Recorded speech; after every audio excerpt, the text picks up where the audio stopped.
The colony known as Aurora 7 had always been described as a quiet corner of human space, a place where people went to escape the noise and rush of the larger worlds.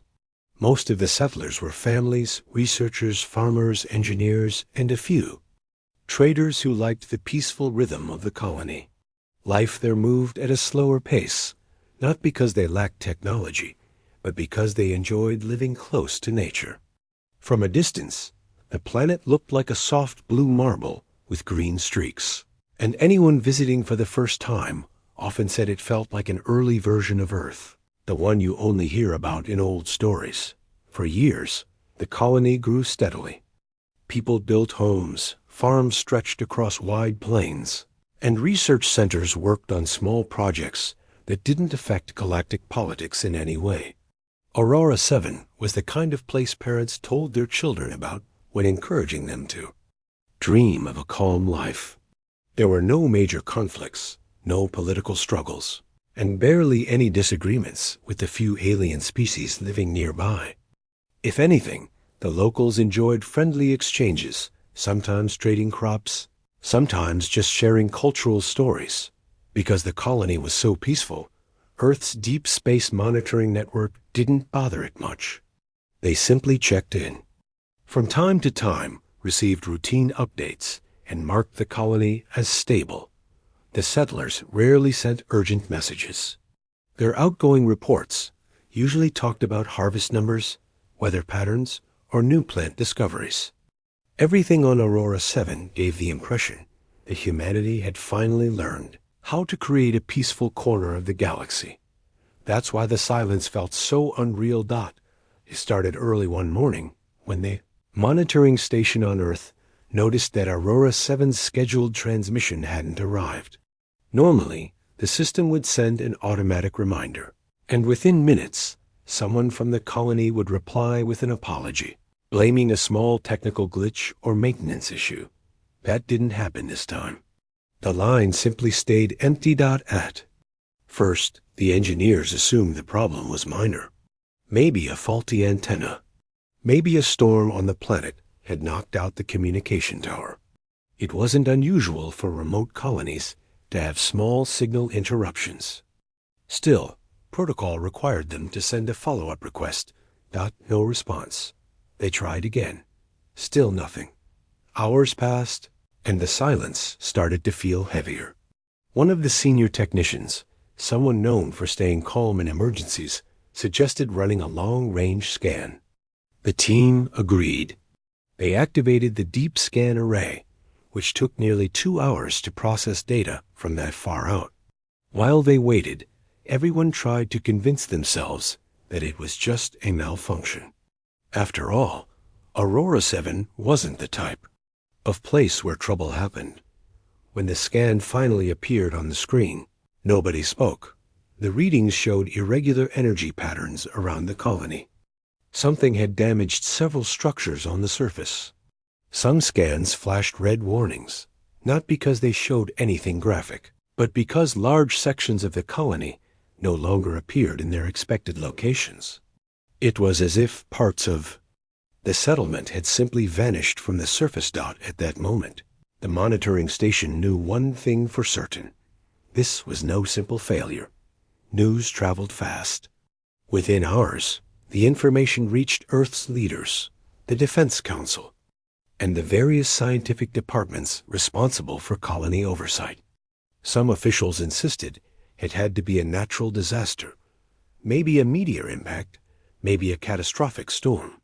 They wanted to believe that because the alternative felt too heavy to consider. To confirm the truth, Earth immediately deployed a set of deep space probes. These probes traveled faster than any manned ship, and within a short span, they reached the colony's orbit. What they recorded left the entire control room silent. Every building, farm, research center, and transport hub showed signs of sudden destruction. The colony's communication towers were completely gone. Landing platforms were missing sections. Homes were reduced to irregular shapes that didn't make sense. The machines couldn't even detect human movement. No distress call had ever been sent. not a single warning from the settlers. For a moment, many of the analysts were confused. How could a colony with hundreds of families be erased so quickly and so quietly? The next part of the investigation focused on scanning for energy signature traces left behind by spacecraft engines, weapons, or unusual technology. At first, the results came in scrambled, but after the system cleaned the data, the truth revealed itself in a pattern that no one in the room forgot. There were marks left by ships. Not human ships. Something had been there. Something powerful enough, organized enough, and bold enough to strike deep into human territory and take out an entire colony without hesitation. The shock spread across Earth overnight. News networks began reporting that Aurora 7 had experienced a major incident. They kept their explanations vague at first, because officials didn't yet want to release the possibility of a hostile attack. People everywhere watched the updates, hoping for good news, hoping for the announcement that survivors were found hiding in protective shelters or underground stations. That announcement never came. Investigators worked day and night reviewing probe recordings. They studied atmospheric disturbance patterns, surface energy decay, and ship residue data. Slowly, they pieced together a timeline of what must have happened. The colony had been approached by an unidentified fleet. There was no sign of communication attempts, no lights or signals exchanged. The enemy vessels simply descended, carried out their mission, and left before the colony could respond. The most painful part wasn't the destruction itself. It was the silence. The fact that nobody had time to send a message or even activate emergency beacons. That kind of precision meant the attackers knew exactly where the colony's defenses were located and exactly how to neutralize them instantly. For the families of the settlers back on Earth, the experience was heartbreaking. Parents, siblings, and friends waited for updates, hoping there would be even a single survivor found somewhere. Every government office involved in the colony received messages from people begging for information. All they could offer were careful words, gentle explanations, and promises that they were doing everything possible to understand what happened. Behind closed doors, however, the situation felt even heavier. Earth's leadership gathered in emergency meetings. The Defense Council held long discussions, reviewing every scrap of evidence. Intelligence departments searched for possible culprits among known alien civilizations. Some species had tense relations with humans in the past, but none of them had ever acted with such brutal precision. The investigators knew this wouldn't have been a random attack. Whoever did it had a purpose. After cross-checking the technology traces, they identified the faction responsible, a species known in older records, but rarely encountered by humans. This species had a reputation for expansion, secrecy, and sudden attacks on isolated settlements. Several distant colonies belonging to other civilizations had reported similar incidents, not completely identical, but close enough to raise suspicion. When Earth's leaders shared this information with the relevant departments, a shift in mood filled the room. The sadness mixed with something deeper determination. Humanity had always believed in diplomacy first. Even in the most complicated situations, they tried negotiation, understanding, and peaceful talks. But the attack on Aurora 7 wasn't an accident or a misunderstanding. It was an intentional strike on families who are living peaceful lives. On a harmless planet. At that moment, Earth understood something clearly. This attack could not be ignored. Doing nothing would risk even more lives. Other colonies, especially the smaller ones, would remain vulnerable if this faction believed humanity wouldn't respond. Across the solar system, people began sharing their thoughts. Some demanded justice, some demanded answers. Others simply wanted assurance that nothing like this would happen again. Despite the anger and fear, most people agreed on one thing: humanity needed to protect its people and stand united. The image of Aurora 7's Final state played over and over in briefing. Runes reminding everyone what was at stake. The colony had been a symbol of peace, now turned into a scar that stretched across human space. And so, planning began. It didn't start with war cries or dramatic speeches. It started quietly, with engineers drafting ship mobilization plans, analysts mapping hyperspace routes, and diplomats preparing reports on the faction that carried out the attack. Even workers in civilian shipyards volunteered to prepare vessels, repair old ones, and support the effort. Nobody wanted revenge for the sake of emotions. People wanted safety, justice, and reassurance that humanity would not allow another colony to fall without warning. As the first preparations moved forward, one question echoed through every command room and every discussion. If they wiped out a human colony once, what would stop them from doing it again? Aurora 7 had been silent, but the message it left behind was loud enough to shake the entire solar system. The probe recordings from Aurora 7 were reviewed again and again, not because anyone expected them to suddenly reveal survivors, but because the investigators hoped they might catch some small clue they missed the first time. Every detail mattered. Now, every line of data, every distortion in the atmosphere, every unusual reading could help explain who had attacked the colony and why they had done something so extreme. In the first few hours, nothing new showed up. The screens displayed the same broken colony, the same silent fields, and the same ruined research centers. But after running deeper scans, the analysts finally noticed something unusual near the northern plain. There were faint energy traces, left behind traces that didn't match human technology. They belonged to engines and systems that humans had only seen in distant reports from other civilizations. When the analysts combined that data with ground-level readings, the picture became clearer. The attackers were not unknown. They had a history, one filled with warnings that many civilizations had ignored. Earth had files on them, old ones stored in diplomatic databases. This species rarely made formal contact. They didn't attend peace meetings or trade conferences. They didn't answer messages unless they wanted something for themselves. Their movements across the galaxy were unpredictable, and their behavior often made other species uneasy. Some records described them as territorial. Others called them aggressive when threatened. A few colonies belonging to smaller civilizations had vanished over the years, and although no direct evidence ever pointed to them, the pattern now felt painfully familiar. The investigators compared the Aurora 7 evidence with old reports. Energy, signatures, ship residue, engine patterns, material traces. Slowly, the similarities lined up. This was no guess anymore.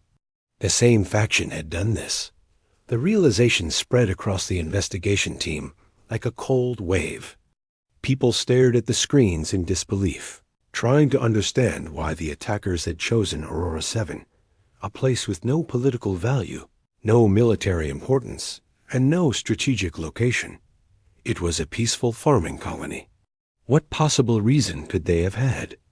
Meetings were called across every major department on Earth.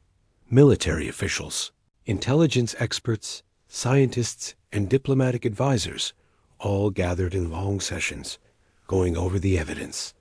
Some people were angry. Some were shocked. A few tried to stay detached so they could think clearly. They needed answers, not emotions. The first question raised in the meeting was simple but heavy. Did the attackers know Aurora 7 was human? The evidence suggested yes. The colony was officially registered, its identification signals broadcasted routinely, and its population publicly listed. Anyone scanning the region would have known exactly who lived there. It was impossible to mistake it for a different species settlement. The second question felt even heavier. Was the attack intentional? Every expert who studied the data came to the same conclusion. Yes, the attackers had arrived in formation, executed a coordinated strike, and left no signs of communication attempts or hesitation. They didn't land. They didn't investigate. They didn't try to negotiate. They came with a plan, carried it out quickly, and then disappeared into dark space. Earth's leaders struggled with the implications. If this faction had destroyed Aurora 7 so easily, what would stop them from striking again?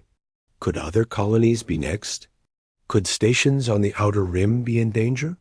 What about the large settlements on Mars, Titan, and Europa? Fear quietly spread through the room, not the kind that causes panic, but the kind that forces everyone to understand the seriousness of the situation. While the officials continued their discussions, ordinary people across the solar system followed every news update. Many didn't know who to blame yet, but they knew the tragedy wasn't an accident. Families of the settlers gathered in community centers, waiting for any information. Some refused to believe there were no survivors. Others only wanted the truth, even if it hurt. Students in schools asked their teachers how such a thing could happen. Workers in factories paused their routines to talk about the colony. Even people who had never heard of Aurora 7 before suddenly felt connected to it. It was a human place. Human lives had been lost. That alone was enough to make the entire solar system feel smaller, more fragile. Back in the government building, the investigation team submitted a complete report.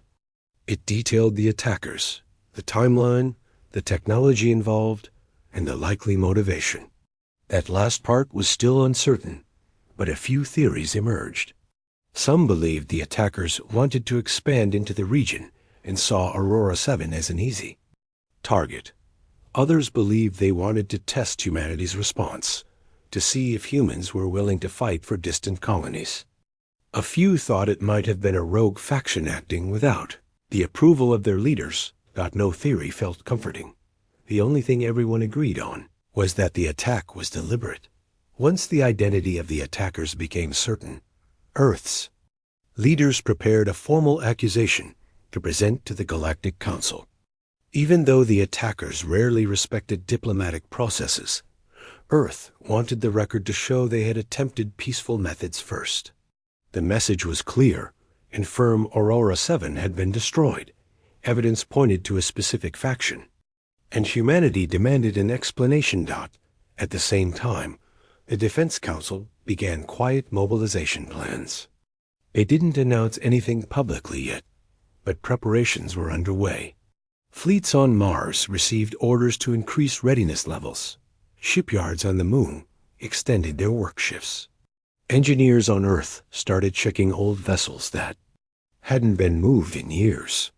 Fuel stations near Jupiter doubled their supply stock.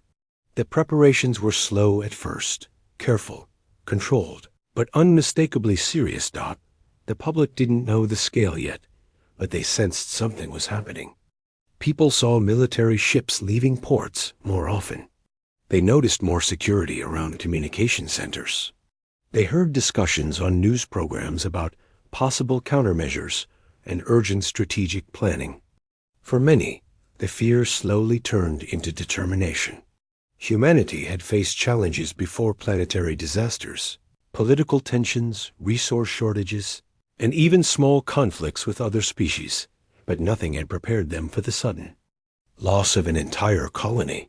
The tragedy had united people in a way that speeches and treaties never could. Meanwhile, the diplomatic message was finally delivered to the attackers. It traveled across interstellar communication networks, passing through relay stations and translation systems before reaching the central region of the faction's territory. The reply came back faster than expected, and it wasn't what anyone hoped for. The message did not deny the attack. It did not express regret. It did not offer explanations or excuses. Instead, it simply stated that Aurora 7 was located in an area the attackers considered within their influence, and that any settlement built there was unauthorized. The wording was cold, direct, and dismissive. To Earth, it felt like the attackers were treating human lives as nothing more than an inconvenience. They offered no negotiation, no apology, no willingness to discuss borders. Their response made one thing very clear. They did not care about avoiding conflict. The diplomatic advisors looked at the message in disbelief. Intelligence analysts warned that this was not a misunderstanding, but a clear sign that more attacks could follow. Military strategists said the attackers were testing humanity's resolve. When Earth's leaders gathered again to discuss the response, the mood in the room was heavier than before. This time, there was no confusion, no debate about whether it was intentional, no doubt about the identity of the attackers. The question had changed. It was no longer who did this. It was now, what are we going to do about it? The Defense Council proposed a large mobilization effort, one that would gather fleets from every part of human space, from Earth to the outer colonies.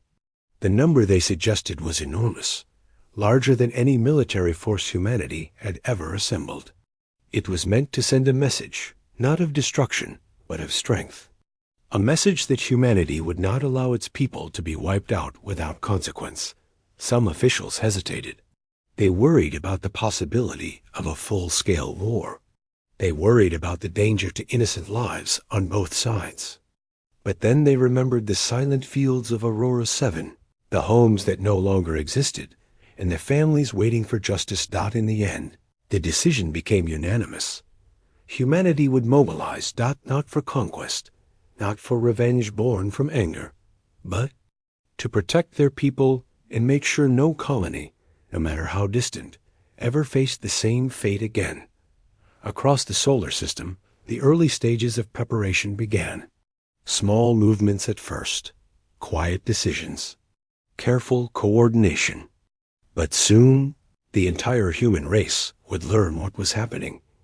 They would learn that Earth was preparing something massive. They would learn that humanity was about to send the largest fleet it had ever built. And they would learn that Aurora 7, even in its silence, had awakened a resolve that stretched from Earth to the farthest edge of human space. The decision to mobilize spread quietly at first, almost like a whisper carried through the halls of every major command center in the solar system. There were no loud announcements, no dramatic speeches, not even a public address. The people in charge understood that something this big needed to be handled with care, precision, and complete focus. They knew the entire human race was watching, even if they didn't know the details yet. And they knew any mistake could shape the future of humanity. The first step was simple: notify every major shipyard. These shipyards were scattered across different worlds: Earth, the Moon, Mars, Titan, Europa, and a few smaller colonies. Normally, they built ships for exploration, cargo transport, or defense. Now they were given new orders, not just to build, but to prepare, expand, repair, and ready everything they had. It didn't matter if a ship was old or new, big or small. If it could fly, it needed to be part of the fleet. Workers who thought they would have a normal shift arrived at their stations to find new instructions waiting on their screens. Engineers who had been doing routine maintenance found themselves reviewing emergency upgrade plans. Production lines that usually ran 8 hours a day switched to non-stop shifts. Workers didn't complain. They understood what happened to Aurora 7, and that alone was enough to make them push themselves harder than ever. Across the solar system, transport ships began moving parts from one world to another. Massive freighters delivered engines, armor plates, fuel cells, and navigation cores. On the Moon, old hangars that had been closed for decades were reopened. Dust-covered equipment was pulled out, cleaned, tested, and brought back to life. A lot of workers said it felt like waking up old giants that had been sleeping too long. Meanwhile, in orbit above Earth, the main command station gathered data from every region. Numbers flashed across huge screen: ship counts, fuel supplies, troop availability, travel routes, and estimated timelines. Officers moved quickly, checking reports, adjusting plans, sending orders down to the planets, and receiving updates from the outer colonies. Everyone felt the same weight. This wasn't just preparation. It was responsibility. Humanity was counting on them to get everything right. Slowly, the fleet began taking shape on the planning screens. Hundreds of ships became thousands. Thousands grew into tens of thousands. Every hour, more reports arrived. New ships completed. Old ships restored. Cargo carriers modified to hold supplies for long journeys. Patrol boats converted into scouts. Big vessels upgraded with stronger hulls and better communication systems. But the most incredible moment came when the planners added the total number together. They had expected a large force, but not this large. By combining every available regional fleet, every reserve ship, every volunteer vessel, and every shipyard's full capacity, humanity was assembling something that had never existed before. 700,000 warships.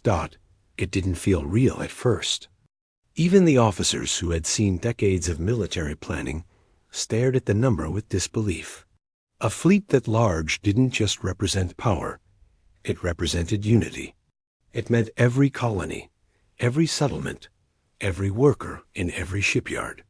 And every family that had lost someone in Aurora 7 stood together for the same purpose. While the preparations continued, news slowly began to reach the public. At first, it was just rumors. People noticing more military traffic, spotting carriers in orbit, hearing that shipyards were working nonstop.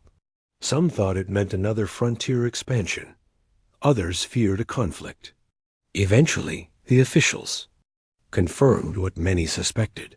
Earth was preparing a major response to the destruction of Aurora-7. They didn't share details about the fleet size or the strategy, but they didn't need to. Just knowing that humanity wasn't staying silent brought comfort to millions. People who had felt helpless now felt hope. Families who had lost loved ones in the tragedy felt seen and supported. And those living in distant colonies felt safer, knowing that Earth was taking action. Still, with hope came fear.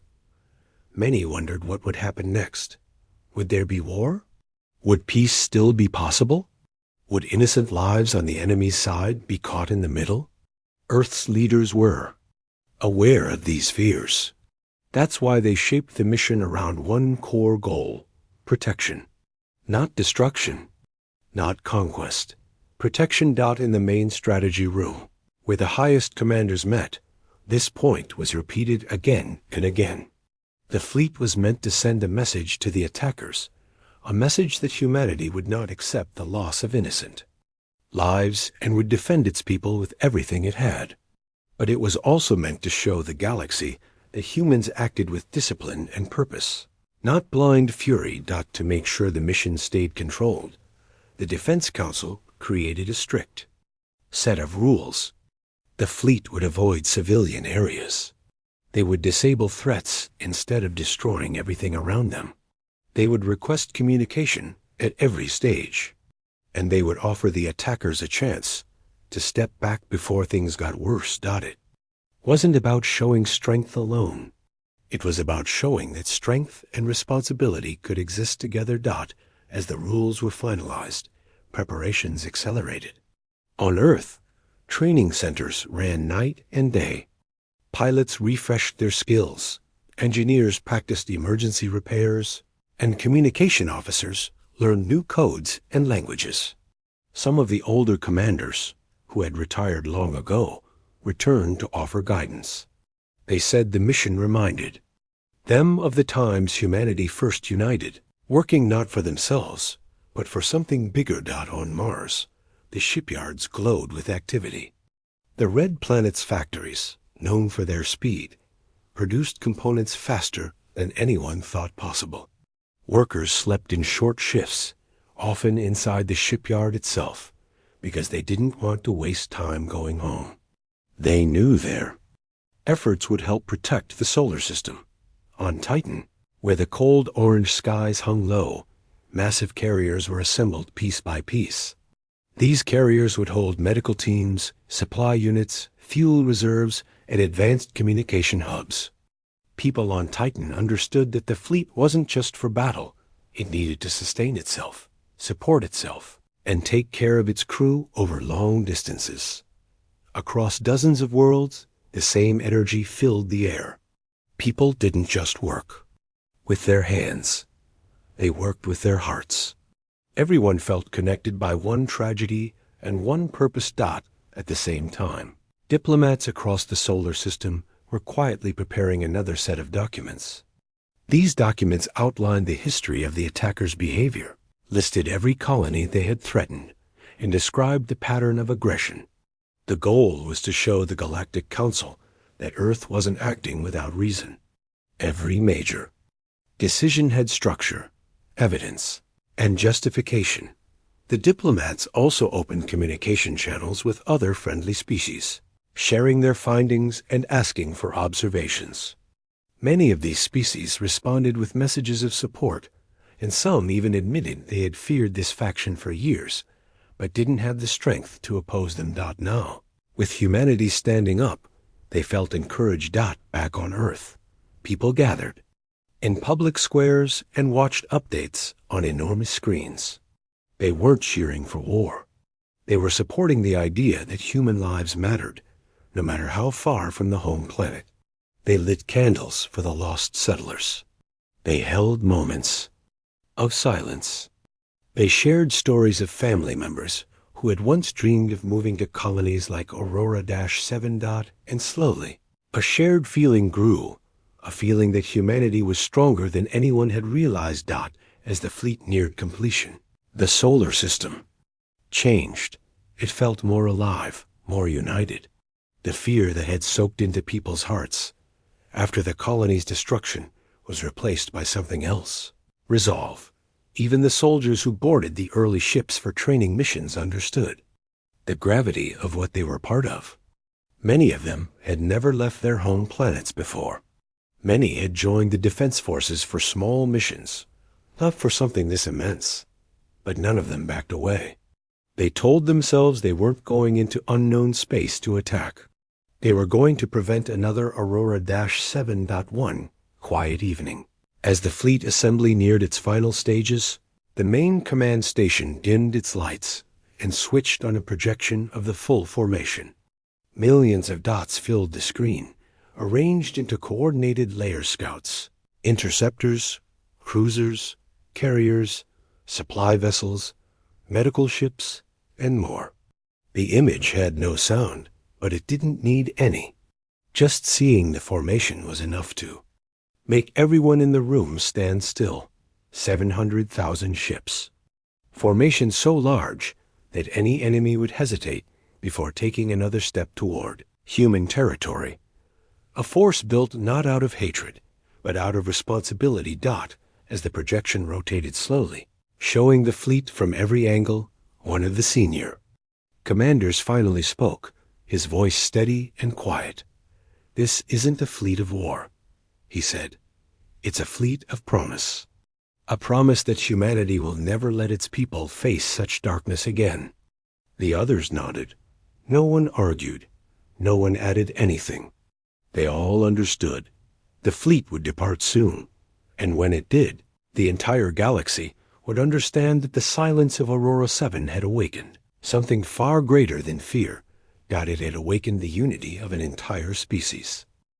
When the fleet made its final jump toward the border of the hostile empire, the atmosphere across every ship grew heavier. Even those who had trained for decades felt their heartbeat rise as the final lines of code and coordinates appeared on their screens. This was not just another patrol or a political show of force. This was the moment that humanity had been preparing for since the day the colony fell. Some called it justice. Others called it duty. But everyone understood that there was no turning back now. Inside the command carrier, the crew moved with practiced coordination, but there was a quiet tension in their movements. The lead commander stood near the central display, watching the changing star maps as the fleet drifted into position. He had spent almost every waking moment studying the enemy's border defenses, their patrol habits, and the few pieces of intelligence gathered during months of silent observation. Now, as the lights dimmed slightly for the transition into combat readiness mode, he took in a slow breath and reminded himself that hesitation was not an option. Across the fleet, engineers checked power relays, pilots whispered their own calming routines, and communication officers carefully synchronized the channels that would keep 700,000 ships connected.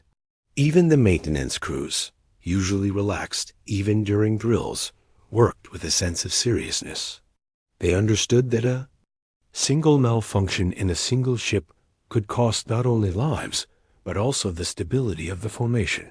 Back on Earth, billions watched the live updates being quietly released by the Defense Council. No dramatic footage was shown, no live battle feeds, just small statements, short messages of unity, and reminders that the goal was to protect humanity's future. Families held hands in crowded living rooms. Neighborhoods stayed awake through the night, televisions glowing through windows. Even people who usually avoided politics or military news checked their devices every few minutes in the academy dormitories. Young cadets sat in silence, listening to instructors explain the importance of strategy, patience, and restraint.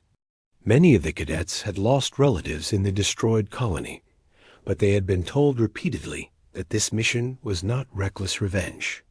It was a message that humanity would not allow any civilization to erase its people without consequence. Fleet maintained radio silence as it approached the outer edge of the enemy's territory. But inside the ships, the crew could still hear the soft hum of engines and the gentle vibrations of stabilizing systems.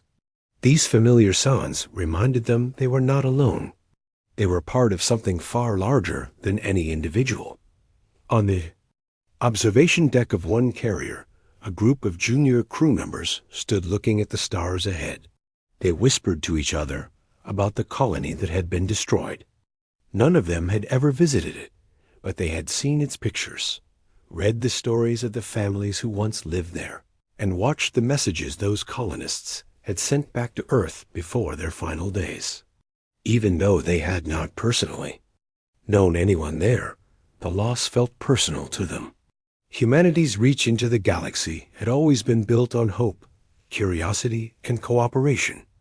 To see a peaceful settlement wiped out without warning had shaken everyone. One of the young crew members pointed toward the faint blue glow ahead and said softly, "This is where everything changes." His friend nodded but remained quiet. They were too young to fully understand the weight of those words, but they could feel it all the same. Inside the central strategy chamber of the flagship, analysts reviewed one final round of simulations. Every member of the command staff, from tactical officers to communication specialists, knew that the first interaction with the enemy would determine everything that followed. It did not matter that the human fleet dwarfed anything the opposing empire had. A miscalculated move, an accidental escalation, or a misunderstood signal could turn the entire region into chaos. The commander listened carefully as the chief analyst explained the predicted response patterns of the enemy's border fleets. They were fast, aggressive, and often acted independently rather than in coordinated groups. This lack of discipline had been observed many times, but had never been tested against a force as enormous and organized as Earth's. The commander leaned over the table, looking at the holographic projection of the border. "They've never seen us take a stand like this," he said quietly, "but we will give them one chance to avoid conflict." He knew most people would expect immediate retaliation, but he believed that offering a final moment for negotiation was not weakness. It was humanity's way of proving it was not acting out of blind rage. Inside the diplomatic vessel, traveling near the center of the formation, a team of linguists and communication experts prepared a carefully crafted message. It was simple, firm, and respectful. It did not threaten war. It demanded accountability, dialogue, in acknowledgement of the destruction of the colony. The message asked for the names of those responsible, an explanation for the attack, and a guarantee that no human settlement would be harmed again. Everyone in the vessel understood that the enemy's response, whatever it was, would shape history. As the fleet slowly approached the coordinates where the first contact would be made, the stars ahead grew sharper and brighter. The ships moved like a vast school of luminous creatures, gliding through the dark. From far away, they looked like a shifting cloud, but up close, each one carried thousands of lives, each one carrying people with their own dreams and fears. Mechanic working on a panel near the engine core paused for a moment, wiping sweat from his forehead. He remembered a message his sister had sent him a few hours before deployment. She had told him to come home safely, to stay hopeful, and to remember that humanity believed in the mission. He replayed her message in his mind and felt a quiet determination rise in him. This mission was not just about a destroyed colony. It was about ensuring that no other settlement, no other group of families living peacefully under foreign stars would ever face the same fate. Meanwhile, on the outer perimeter of the fleet, a scout ship moved ahead to gather final scans.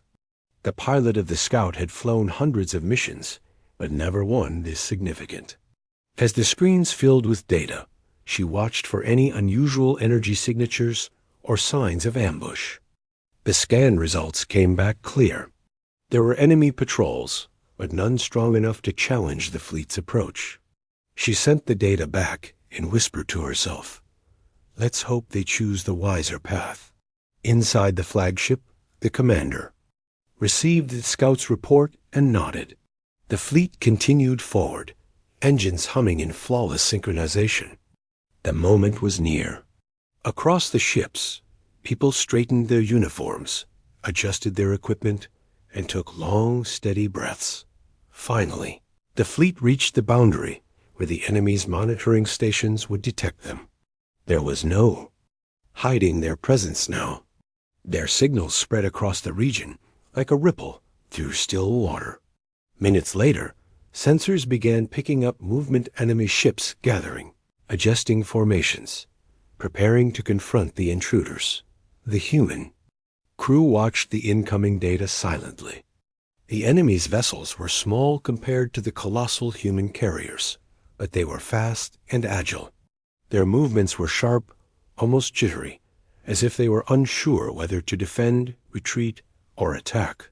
It was clear they were surprised by the sheer scale of the human force. At that moment, the diplomatic message was transmitted.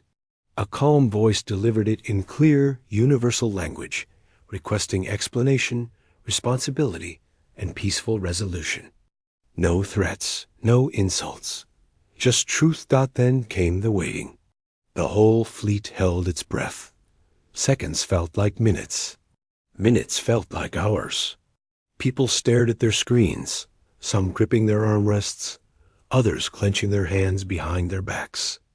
Earth waited with them, billions watching from afar. Finally, a reply appeared. It was short. It was cautious. And although the enemy did not admit guilt, they did not deny the destruction of the colony either. Their tone hinted at confusion within. Their own government, as if the attack had been carried out by a faction acting without full authority. The commander read the message slowly, then looked around at his officers. The path ahead was still uncertain, but one thing was clear. This would not be a simple confrontation. It would require not only strength, but also patience and clarity. The fleet held position, engines quiet, lights glowing gently in the quiet.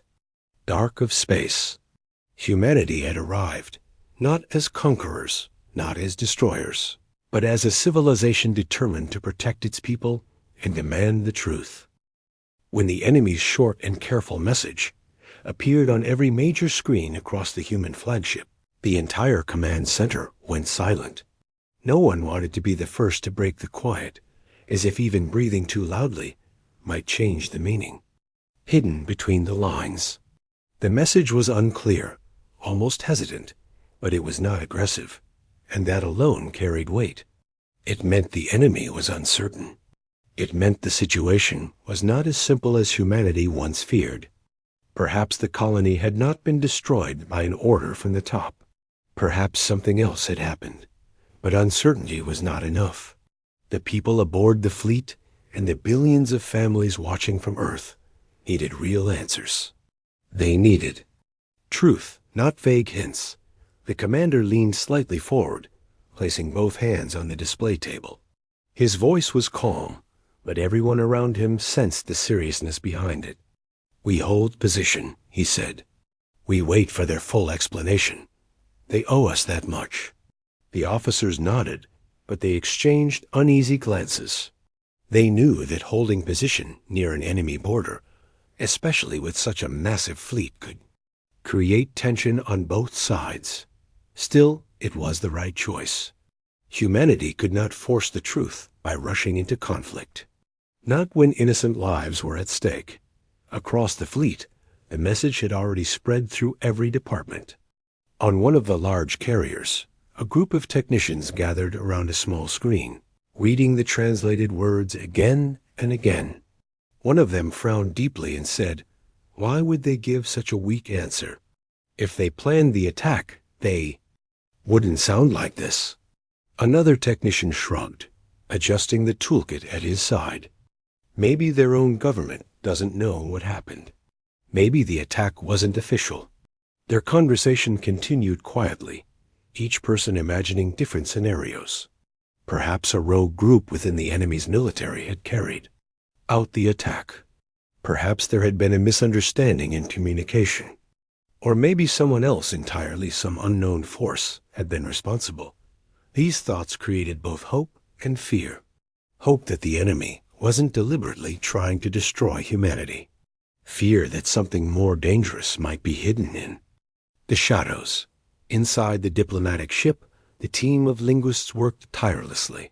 They listened to every tone, every pause, every strange structure in the enemy's message. They studied the way their words were formed, searching for hidden meanings. One expert pointed to a line that seemed almost out of place. "This part," he said, leaning closer to the screen, "sounds like they're trying to separate themselves from whoever carried out the attack." Another expert nodded slowly. "Yes," as if they're saying, "It wasn't all of us." They're afraid, not angry, but fear could be unpredictable. Fear could lead to mistakes.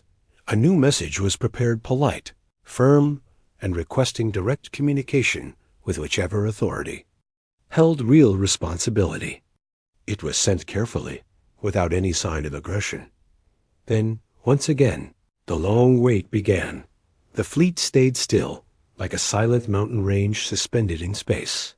Engines hummed softly, lights blinked in quiet rhythms, and the crew tried to keep calm while their minds raced. No drills were conducted. No weapons were charged. The entire formation remained peaceful, a clear sign that humanity was not here to start a war. On one of the smaller scout ships, a pilot stared out the transparent panel at the distant stars. Her hands hovered above the controls, but she didn't touch anything. She simply observed the enemy ships slowly gathering far away, forming loose defensive lines. They looked uncertain, as though they were preparing for possibilities they did not fully understand. She whispered to herself, "If they're scared, we need to stay calm." Meanwhile, on Earth, news stations continued delivering careful updates. People debated in cafes, on sidewalks, in parks, and inside their homes. Some were angry, some were worried. Some were hopeful that the truth would lead to peace instead of more loss. A teacher in a crowded classroom paused during a history lesson to address the students who kept checking their devices secretly. Instead of scolding them, she smiled gently and said, "I understand. Everyone is watching. But remember, strength doesn't always come from fighting. Sometimes it comes from patience." Her words helped calm the room. Even children sensed the importance of what was happening far away. Back in space, hours passed. No new message came. The delay made tension rise once more. The commander walked to the observation window, where he watched the silent stars. He knew that the enemy was debating internally. Their own leadership might be divided, confused, or even in danger. He hoped they would choose truth instead of hiding behind uncertainty. As he stood there, a communication officer hurriedly approached. "Him, sir," she said softly. "We're receiving a larger transmission. It's encrypted differently. It looks official." The commander immediately returned to the table, where the hologram flickered as the message decoded. The room dimmed, and the first lines appeared in clear text. This time, the message was longer, more organized, and unmistakably from a higher authority. The enemy admitted that a faction within their military had acted without approval. They claimed this rogue group had attacked the colony due to mistrust and false information.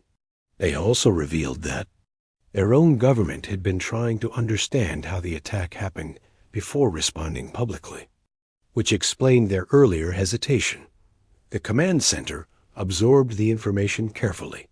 The words carried regret, but not apology. Explanation, but not responsibility. It was only half the truth. A quiet, concentrated silence filled the room before the commander finally spoke.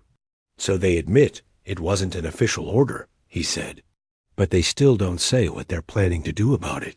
One of his officers folded his arms, thinking deeply. "It could be a test. They want to see how we respond." Another officer shook her head. "Or they're truly divided internally. They may not have full control over their own military." That possibility worried everyone. A divided enemy was unpredictable and potentially dangerous, not just to humanity, but to themselves. Across the fleet, crews began discussing the new message as soon as the translation reached them. Many felt relieved knowing that the entire enemy civilization had not intentionally targeted humanity. But relief was mixed with frustration. If a rogue group could act so violently without consequences, what would stop them from doing it again? In one ship's cafeteria, a young officer sat alone, staring into his untouched drink. He finally spoke when a fellow crew member sat across from him. "It's not enough," he said quietly. "If they can't control their own people, how can we trust any promise they make?" The other crew member nodded slowly. "We don't have to trust them completely, but we can watch carefully. We came here prepared." Their conversation reflected the feeling shared across the fleet, cautious hope mixed with determined vigilance. Inside the flagship, the commander called for a meeting with his senior advisors. They surrounded the central display table, where the enemy's message floated as glowing text. "We will send a response," the commander said. "A clear one. We need full details about the faction responsible. We need to know who they were, why they acted, and what steps their government is taking now." An advisor added quietly, "And we need assurance that this will never happen again." The commander nodded. "Exactly." The diplomatic team worked quickly to craft the follow-up message. It carried no threats. It demanded transparency, cooperation, and stability. The words were chosen with extreme care, strong enough to show seriousness, gentle enough to avoid unnecessary escalation. As the message was transmitted, the fleet remained steady. No movement, no aggression. Just a silent show of discipline and unity. Hours turned into more hours. The enemy did not reply immediately. Perhaps they were debating once again. Or perhaps they were struggling with their own internal conflicts. During this period of waiting, the fleet officers encouraged the crew to rest, even though sleep felt impossible for many. But rest was necessary. No one wanted fatigued minds. Making decisions at such a delicate moment. On a small medical ship, a doctor spoke softly to a nervous young nurse. "Even in the calmest moments, your mind plays games with you," the doctor said. "That's normal. We're far from home. facing people we've barely met. But remember why we're here. We want answers, not destruction. The nurse relaxed slightly and nodded dot across the massive formation. Small moments like these happened everywhere. Crew members supported one another in quiet ways, sharing warm drinks, exchanging hopeful messages from home, telling small jokes to loosen the tension. These simple interactions reminded them that humanity's greatest strength was not just technology or numbers. It was connection. Finally, after what felt like an entire day, sensors detected another transmission. This time it was larger, containing multiple layers of information. As the fleet processed the data, the command center grew still once more. The enemy government had agreed to provide complete details. They offered records, internal reports, and communication logs that explained how the rogue faction had formed, how it operated, and how it had slipped past their oversight. It was a significant step one that required trust on their part. More importantly, the enemy announced they were taking disciplinary and structural actions within their military to prevent anything like this from happening again. They even invited a neutral third-party council to observe the changes, signaling they wanted the galaxy. When the final transmission arrived, carrying detailed reports and internal records from the enemy government, a wave of quiet amazement moved across the human fleet. Many aboard the ships had expected defensive excuses or political delays. One had predicted they would open their entire investigation, revealing the truth without hiding behind complicated language or pride. Inside the flagship, the commander stood with his senior officers as the documents displayed in front of them.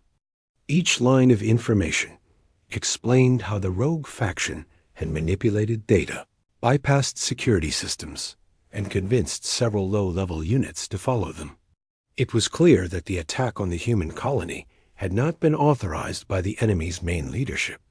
It had been carried out by a small but dangerous group that feared humanity's growing presence in distant systems. The commander read the last part of the report slowly.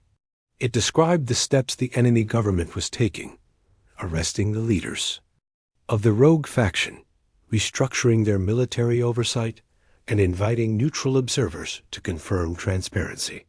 These actions were not perfect, but they were honest. One of the tactical officers took a step forward and said quietly, "Sir, it seems they are genuinely trying to correct their mistakes." Another officer nodded, arms folded across his chest.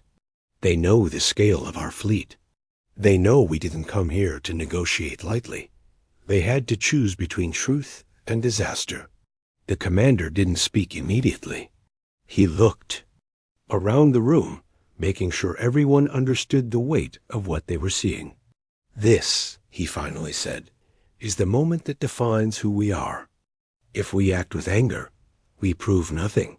But if we act with clarity, we prove everything." No one argued. They all knew he was right. Across the other ships in the fleet, crew members studied the broadcasted summary of the enemy's explanation. Some sighed with relief. Others shook their heads, still uncertain. Many had imagined that this mission would end in a quick, decisive confrontation.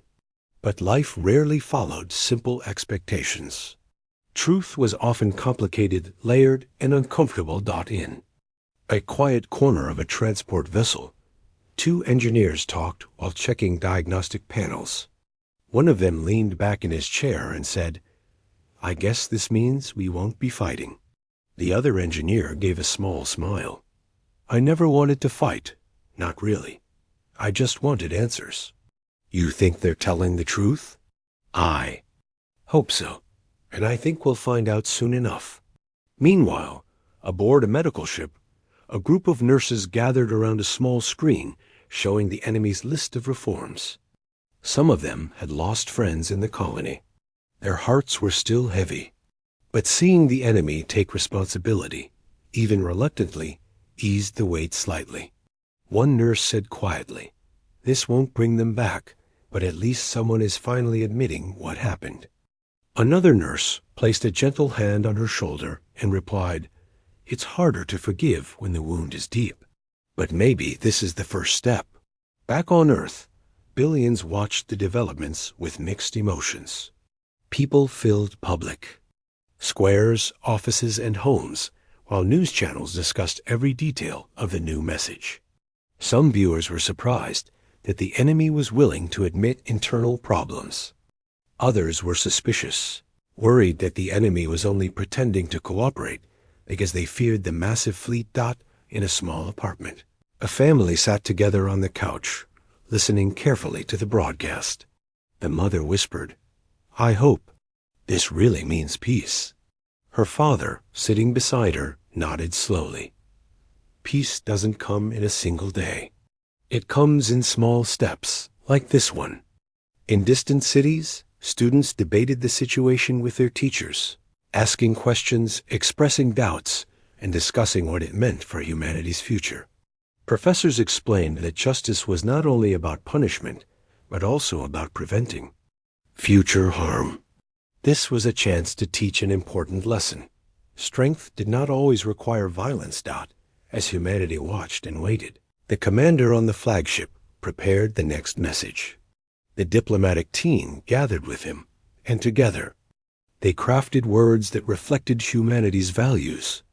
The final message needed to be firm yet fair, expressing gratitude for the truth, while also demanding cooperation for long-term peace.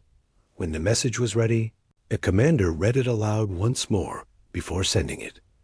"We acknowledge the truth you have shared. We respect the steps you are taking to correct the actions of the rogue faction. But this tragedy has changed our two civilizations.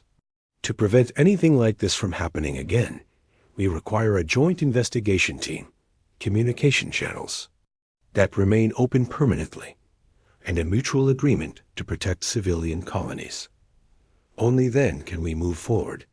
The message was transmitted across the border, drifting through the silence of space. As they waited for the reply, tension returned, not sharp like before, but gentle and cautious. Everyone aboard the fleet knew that this next response could finalize peace or reopen uncertainty. The minutes passed slowly. Crew members whispered, walked back and forth, or sat quietly near their stations. The commander remained near the main display, his posture steady. He wasn't afraid. He was simply prepared for whatever came next. Finally, the communication officer lifted her head. "We have a response," she said. The room became silent again. The message opened with something unexpected. The enemy expressed gratitude for humanity's patience. They admitted again that the attack had been unacceptable, even though it was not sanctioned. They agreed to a joint investigation team, open communication channels, and protective agreements for all civilian colonies across both empires. And then, in a surprising turn, they invited human representatives to visit their capital world peacefully, safely, and with full diplomatic rights to begin rebuilding trust. When the command center finished reading the message, relief spread through the room in a wave that almost felt like a quiet cheer. Officers exchanged small smiles.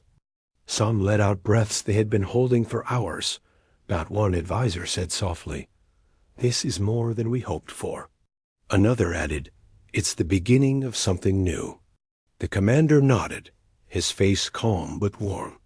"Prepare the formal acceptance and inform the fleet. We move to peacetime formation."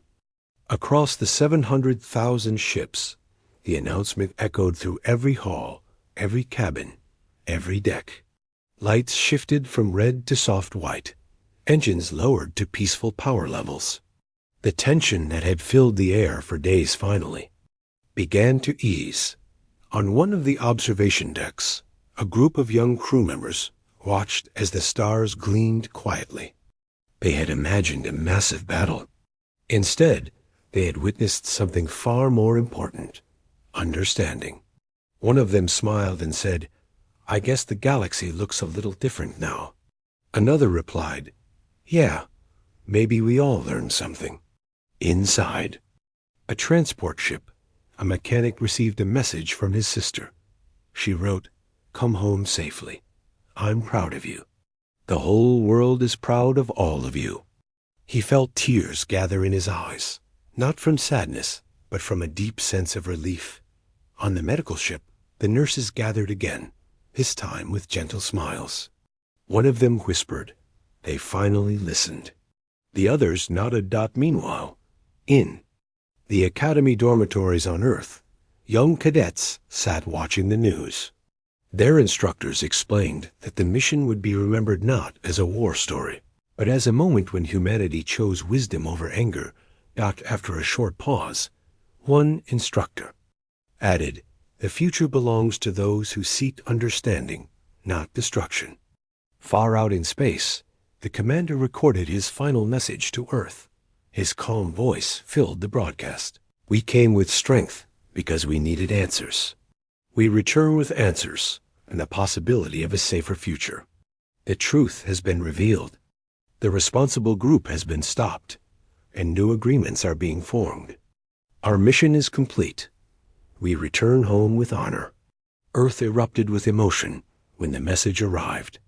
People hugged, cried, clapped, and shared messages of relief.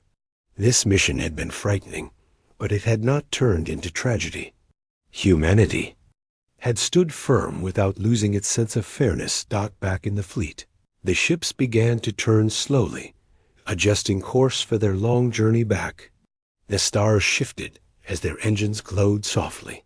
It would take time to reach home, but the journey felt lighter now. They had left Earth seeking justice. They were returning with something even more valuable, a path to peace. And so, the enormous fleet, once a symbol of retribution, became a symbol of restraint, discipline, and human unity.